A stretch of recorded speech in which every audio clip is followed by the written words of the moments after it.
गर्मी में खुले खेत में 3 बहू की रसोई। शोभना अपनी तीनों बहुओं की आरती उतारते हुए कहती है, आओ बेटियों, दाहिना पैर अंदर रखो और इस घर की रौनक को बढ़ाओ। सीमा, रीमा और राधा मुस्कुराते हुए कलश को गिराकर गृह प्रवेश की रस्म पूरी करती हैं। ससुर दीपक रश्मि से कहते हैं, बहू तुम बहुत थक गई हो, चलो सभी अपने अपने कमरे में जाकर आराम करो, बाकी बातें कल करते हैं। सभी अपने अपने कमरे में चली जाती हैं। अगली सुबह तीनों बहुएं सज धज कर अपनी सास के पास आती हैं। तब शोभना कहती है, अरे वाह, मेरी तीनों बहुएं तो बिल्कुल अप्सरा लग रही हैं। सीमा, रीमा और राधा झुककर शोभना और दीपक के पैर छूती हैं। फिर शोभना कहती है, आज तुम तीनों की पहली रसोई की रस्म है। तुम तीनों जाओ और अपनी पसंद की कोई अच्छी सी चीज बना के लाओ। जी माँ जी, हम तीनों एक साथ रसोई में जाकर खाना बना लेते हैं। ठीक है बहू, वो रही रसोई, जाओ और खाना बना लो। अब सीमा, रीमा और राधा रसोई के अंदर जाती हैं। वे तीनों एक दूसरे को देखती हैं और कुछ इशारा करती हैं। फिर वो वापस हॉल में आती हैं और कहती हैं, माँ जी, रसोई बहुत छोटी है, हम तीनों वहाँ काम कैसे करें? अरे बहू, अब घर में रसोई तो एक ही होती है ना, खाना तो उसी में बनाना पड़ेगा। माँ जी, क्या रसोई के अलावा कहीं और खाना बनाने की जगह नहीं है? अरे बहू, एक एक करके बना लो ना खाना। पिताजी, हमें एक साथ काम करने की आदत है, इसलिए हम ऐसी जगह खाना बनाना चाहते हैं कि हम सब एक साथ बना सके। भाभी, आपके घर के ठीक पीछे तो हमारे खुले खेत शुरू हो जाते हैं। अगर आप लोग चाहो तो खेत में खाना बना सकती हो। खेत में? पर बहू, आज पहली रसोई है, बहुत सारी चीजें बननी है। खेत में तो धूप और गर्मी भी बहुत है। कोई बात नहीं माँ जी, हमें खेतों में काम करने की आदत है। आज हम पहली रसोई खेत में ही बनाना चाहती हैं। ठीक है, अगर तुम तीनों की यही मर्जी है तो आज भर के लिए तुम खेत में बना लो, लेकिन याद रखना, हमेशा ऐसा नहीं चल पाएगा। सीमा, रीमा और राधा खुश होकर खेत की ओर बढ़ती हैं। फिर तीनों मिलकर मिट्टी का एक चूल्हा बनाती हैं। उसके बाद राधा कुछ सोचते हुए कहती है, दीदी, मिट्टी के बर्तनों के इस चूल्हे पर खाने का मजा नहीं आएगा। हाँ, लेकिन हमारे ससुराल में मिट्टी के बर्तन नहीं होंगे। भाभी, शायद घर के स्टोर रूम में मिट्टी के बर्तन रखी हैं, मैं अभी देख कर आती हूँ। ऐसा कहकर कविता वहाँ से चली जाती है। थोड़ी देर बाद वो मिट्टी की हांडी और कढ़ाई लेकर आती है और ये लीजिए भाभी, ये रही मिट्टी की कढ़ाई और हांडी। अब आप इनमें खाना बनाइए, मैं चलती हूँ। अब देखना, हम इन मिट्टी के बर्तन में बहुत ही स्वादिष्ट खाना बनाएंगे। ठीक है भाभी, जब खाना बन जाए तो आप मुझे आवाज दे देना, मैं सभी को लेकर खाना खाने के लिए आ जाऊंगी। ऐसा कहकर कविता चली जाती है। तीनों बहुएं मिलकर आग जलाती हैं। तपती दोपहर में वे काम में जुटी हुई हैं। अचानक धूल पड़ने लगती है। तब रीमा, अरे ये धूल तो खाने में गिर जाएगी, जल्दी करो, इन थालियों से हांडी को ढको। तो वे हांडियों को ढकती हैं। ऐसे ही वो खाना तैयार करती हैं। दोपहर के भोजन का समय होता है और सभी लोग खेत में पहुंचते हैं और चटाई पर बैठकर खाना खाते हैं। तब तरुण कहता है, वाह भाई वाह, मिट्टी के चूल्हे पर बना हुआ खाना, इसकी खुशबू तो पूरे खेत पे महक रही है। वैसे तो खेत में बहुत गर्मी है, लेकिन खाना बहुत अच्छा लग रहा है। कुछ भी कहो, हमारी पत्नियां बहुत मेहनती है। इन्होंने खुद चूल्हा बनाकर तैयार किया और इतनी गर्मी में भी हमारे लिए इतना कुछ पकाया। भाई, हमारी तीनों बहुएं गांव की है, उन्हें अपनी मिट्टी से प्यार है, उन्हें ये सब अच्छी तरह आता है। कोई शहर वाली नाजुक बहुएं थोड़ी है जो धूप देखकर डर जाए। सब लोग बड़े चाव से खाना खाते हैं और बहुओं की बहुत तारीफ करते हैं। अगले दिन सुबह सुबह शोभना अपनी बहुओं से कहती है, बेटा, कल तो पहली रसोई थी तो तुमने खेत में बना लिया, लेकिन आज से तुम लोग अंदर रसोई में ही खाना बनाओ। वैसे भी बाहर बहुत लू चल रही है। अपनी सास की बात सुनकर तीनों बहुएं रसोई की तरफ जाती हैं, लेकिन कुछ ही मिनटों में वे फिर से चुपचाप बाहर निकलकर खेत की ओर चली जाती हैं। तब सीमा कहती है, रसोई में तो एक पल भी खड़ा होना बहुत मुश्किल है यार, हम तो अपनी रसोई यही बनाएंगे। हाँ दीदी, वो तो ठीक है, लेकिन अगर माँ जी और पिताजी को पता चलेगा तो वो बहुत गुस्सा करेंगे। जो भी हो, लेकिन हम उस रसोई में खाना नहीं बना सकते और ये हमारी मजबूरी है।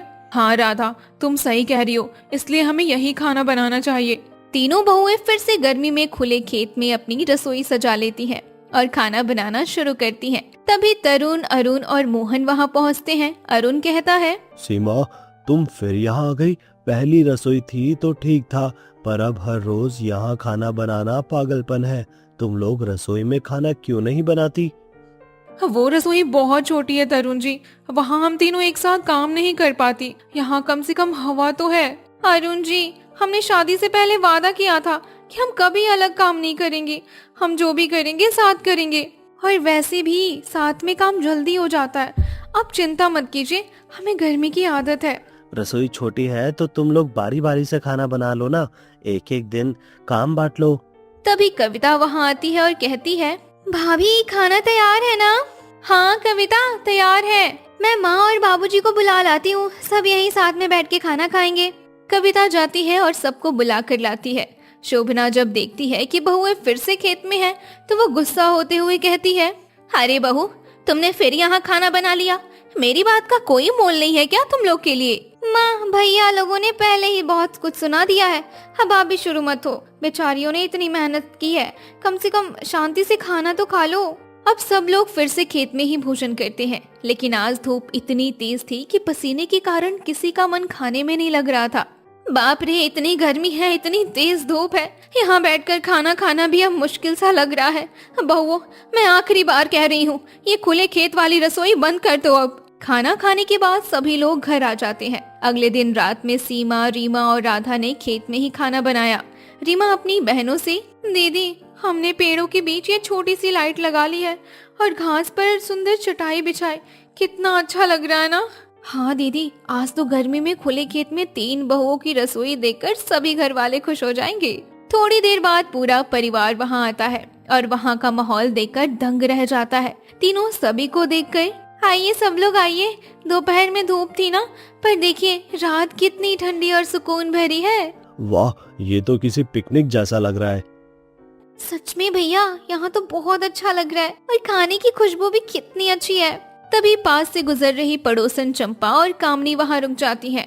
वे खेत में लाइट और खाने का इंतजाम देखकर वहाँ आ जाती हैं और कहती हैं, अरे शोभना, वाह भाई, तुम्हारे यहाँ तो शाम को बड़ा ठंडा ठंडा माहौल लग रहा है। ये क्या नया तरीका निकाला है?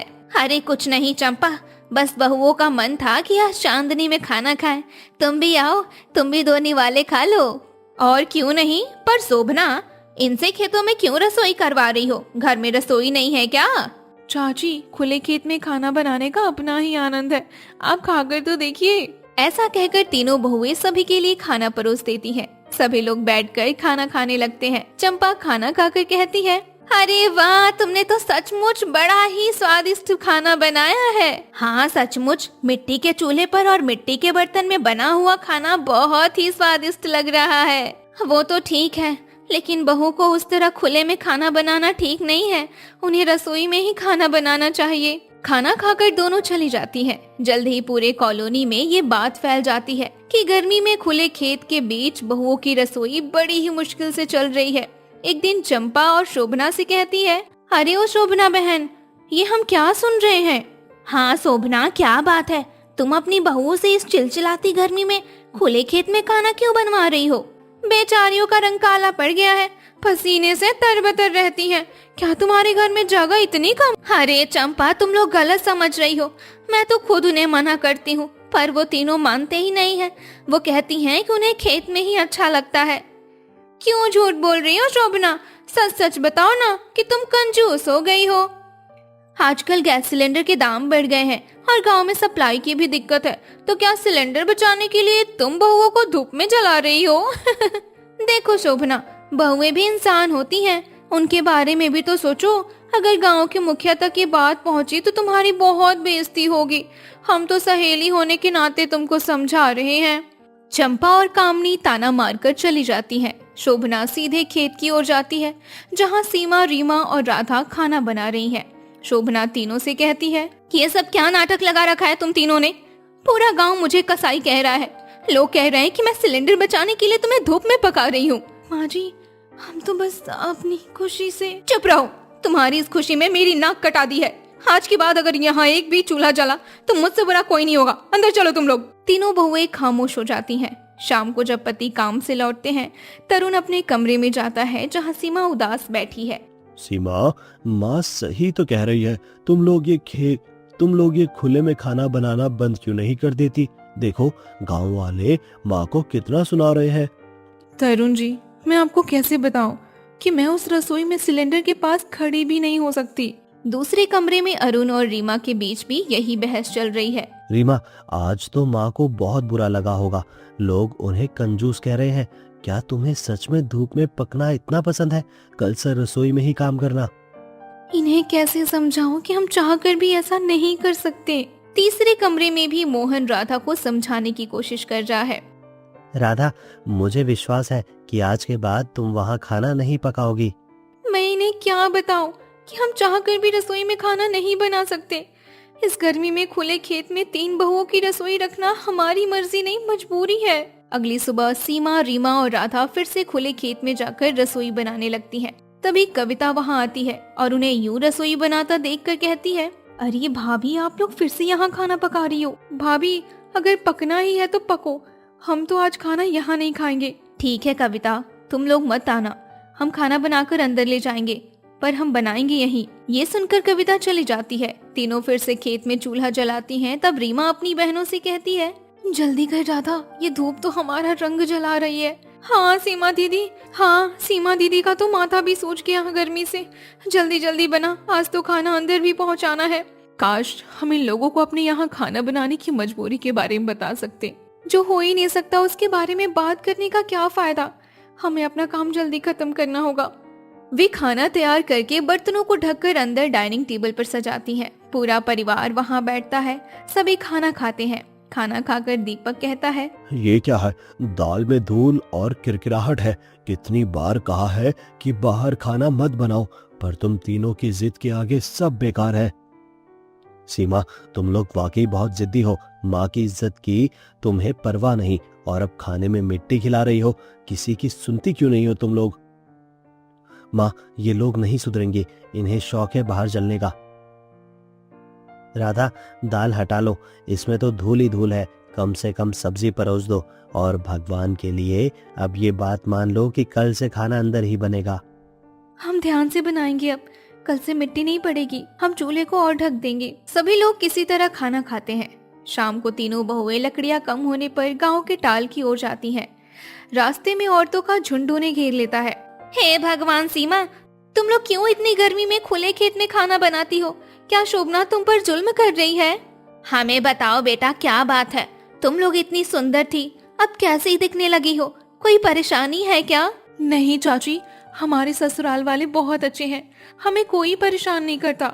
हम खुद ही बाहर खाना बनाना चाहते हैं। ऐसा कहकर वे लकड़ियां लेकर वापस खेत में आती हैं और चूल्हा जलाकर खाना बनाने लगती हैं। खाना बनाकर वो अंदर जाती हैं और सभी को खिलाती हैं। अगले दिन तीनों बहुएं शोभना के साथ मंदिर पहुंचती हैं। उन्हें देखकर औरतें आपस में बातें करते हुए कहती हैं, देख देख कामनी देख, जब ये बहुएं आई थी तो कितनी सुंदर थी, अब तो इनका रंग कोयला हो गया है। हाँ, ये शोभना की कंजूसी का नतीजा है। बेचारी बहुओं को धूप में जला जला कर उनका नूर ही छीन लिया। औरतों की बातें शोभना के कानों तक पहुंच रही हैं। वो शर्मिंदगी से गड़ जाती है। वो घर वापस आते ही फफक पड़ती है। लोग कह रहे हैं कि मैं अपनी बहुओं से जबरदस्ती बाहर खाना बनवा रही हूँ, लेकिन माँ जी ये सच नहीं है। आज तो आखिरी फैसला हो के रहेगा। कल सुबह से गर्मी में खुले खेत में 3 बहुओं की रसोई नहीं रहेगी, बल्कि तुम तीनों किचन में ही खाना बनाओगी। ठीक है शोभना, अब रोना बंद करो। बहुओं, कल सुबह से तुम अंदर ही खाना बनाओगी। रातों को तीनों बहनें अपने कमरे में खामोश हैं। उनके मन में एक भयानक डर दस्तक दे रहा है। सुबह होती है। शोभना अपनी तीनों बहुओं को आदेश देती है, आज मैं खुद खड़ी होकर देखूंगी कि तुम सब कैसे अंदर खाना नहीं बनाती। अब सीमा, रीमा और राधा कांपते पैरों से रसोई की ओर बढ़ती हैं। जैसे ही सीमा गैस के पास पहुंचती है और सिलेंडर की पाइप को छूती है, अचानक जोर से चिल्लाती है, नहीं नहीं, आग, सिलेंडर फट जाएगा, बचाओ बचाओ। राधा की चीख पूरे घर में गूंज उठती है। वो अचानक फर्श पर गिर पड़ती है और बेहोश हो जाती है। घर के सभी लोग दौड़कर वहां पहुंचते हैं। राधा, क्या हुआ? मोहन, जल्दी पानी ला। घर में हड़कंप मच गया। मोहन राधा को अपनी बाहों में उठाकर कमरे की ओर भागता है। सभी कमरे में इकट्ठा हो जाते हैं। दीपक तुरंत डॉक्टर को फोन लगाता है। डॉक्टर आता है और राधा की जांच करते हुए कहता है, घबराने की बात नहीं है, मैंने इंजेक्शन दे दिया है, लेकिन इनके मन में कोई बहुत गहरा डर बैठा हुआ है।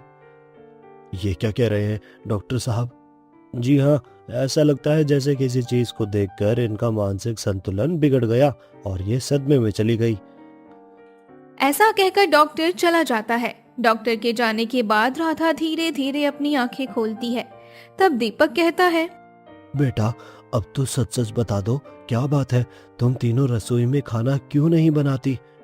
हाँ बेटियों, अगर तुम हमें अपना समझती हो तो सब कुछ सच सच बताओ। माँ जी, जब हम छोटे थे ना, तब पहली बार हमारे पड़ोस में रहने वाले चौधरी जी के घर में नया नया गैस सिलेंडर आया था। हम सब बच्चे उनके घर सिलेंडर देखने गए थे। हमने अपनी आंखों से देखा था माँ जी, चौधरी जी की पत्नी रसोई में खाना बना रही थी और अचानक सिलेंडर फट गया। क्या तुमने अपनी आंखों से देखा था? तुम वहीं खड़ी थी क्या? हाँ, हम लोग उनके घर के बाहर ही खड़े थे। चीख पुकार मच गई थी। थोड़ी देर बाद जब उन्हें एम्बुलेंस ले जाया जा रहा था तो पड़ोसियों ने बताया कि सिलेंडर फटने की वजह से उनकी मौके पर ही मौत हो गई। उस मंजर ने हमारे दिमाग में ऐसा असर कर दिया कि हम तीनों के मन में डर बैठ गया कि गैस सिलेंडर मतलब मौत। तब से हमने कसम खा ली थी कि हम कभी गैस के पास नहीं जाएंगे। पिताजी ने भी हमें कभी मजबूर नहीं किया और हम चूल्हे पर ही खाना बनाते रहे। माँ जी, हमने आपकी रसोई देखी तो हमें वही धमाका याद आ गया। हम आपको बताना तो चाहते थे, पर हमें लगा कि आप हमें डरपोक समझेंगी या गांव वाले हंसेंगे, इसलिए हम उस तपती गर्मी में खुले खेत में रसोई बना रही थी, क्योंकि हमें चूल्हे की आग से डर नहीं लगता, पर उस नीली लौ से बहुत डर लगता है। पूरा परिवार सन्न रह जाता है। तरुण, अरुण और मोहन की आंखों में अपनी पत्नियों के लिए ग्लानि और प्यार उमड़ आता है। तरुण कहता है, सीमा, हमें माफ कर दो, तुम तीनों हमारी पत्नियां हो, पर हमारी भी गलती है कि हमने तुमसे कभी शांति से बैठकर ये जानने की कोशिश नहीं की कि तुम ऐसा क्यों करती हो। अगर तुम्हारे मन में इतना डर बैठा था तो तुम्हें धूप में जलने की जरूरत नहीं थी। हम सब मिलकर इस डर को निकालेंगे। राधा, अब तुम बिल्कुल नहीं डरोगी, हम तुम्हारे साथ हैं। अरे मेरी भोली बेटियों, मुझे क्यों नहीं बताया? मैं तो गांव वालों की बातों में आकर तुम्हें ही कोस रही थी, पर अब और नहीं, हम सब मिलकर इस डर का सामना करेंगे। अब वे लोग तय करते हैं कि वे अपनी पत्नियों को इस डर से आजाद करेंगे। अगले दिन वे तीनों रसोई में जाती हैं। सीमा, राधा, रीमा, आज हम तीनों खाना बनाएंगे। तुम बस दरवाजे पर खड़ी होकर हमें देखो। देखो, कुछ नहीं होता अगर हम सावधानी बरते। देखो बेटा, आज मैं तुम्हारे साथ खड़ी हूँ। हम सब साथ है ना, तो डरने की क्या बात है? हाँ भाभी, देखो, हम लोग खुद ही गैस जलाकर खाना बनाएंगे और आप हमें खाना बनाते हुए देखना। अंत में वो दिन आता है जब सीमा खुद आगे बढ़ती है और गैस चूल्हा जलाती है। इस बार उसके हाथ नहीं कांपते। वो मुस्कुराती है और अपनी बहनों को पास बुलाती है। रीमा, राधा, देखो, अब हमें धूप में जलने की जरूरत नहीं है।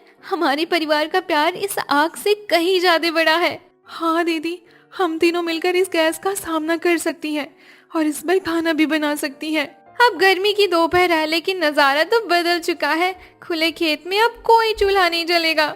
ऐसे ही कुछ दिन बाद गांव की औरतें चंपा और कामनी फिर से घर के पास से गुजरती हैं और देखती हैं कि तीनों बहुएं रसोई के अंदर हंसी मजाक करते हुए खाना बना रही हैं। अरे चंपा, देख तो, अब तो बहुएं अंदर रसोई में काम कर रही हैं। इनका रंग भी निखर आया और घर में बड़ी शांति है। हाँ कामनी, लगता है शोभना ने अपनी बहुओं का दिल जीत लिया। सच है, घर की बात घर में ही सुलझ जाए तो अच्छा है ना। दोपहर का भोजन डाइनिंग टेबल पर लगा है। खाना खाते हुए दीपक कहता है, आज का खाना वाकई बहुत स्वादिष्ट है और सबसे बड़ी बात, आज मेरी तीनों बहुएं सुकून में हैं। और माँ, अब गांव वाले भी आपकी तारीफ कर रहे हैं। तारीफ मेरी नहीं, मेरी बहुओं की होनी चाहिए, जिन्होंने अपने डर पर जीत हासिल की। गर्मी में खुले खेत में 3 बहू की रसोई अब हमारे घर की एक ऐसी याद बन गई है जिसे हमें और करीब ला दिया है। तीनों बहुएं मुस्कुराती हैं और एक दूसरे का हाथ थामती हैं। उनके चेहरों पर अब गर्मी की थकान नहीं, बल्कि एक सुरक्षित भविष्य की चमक है।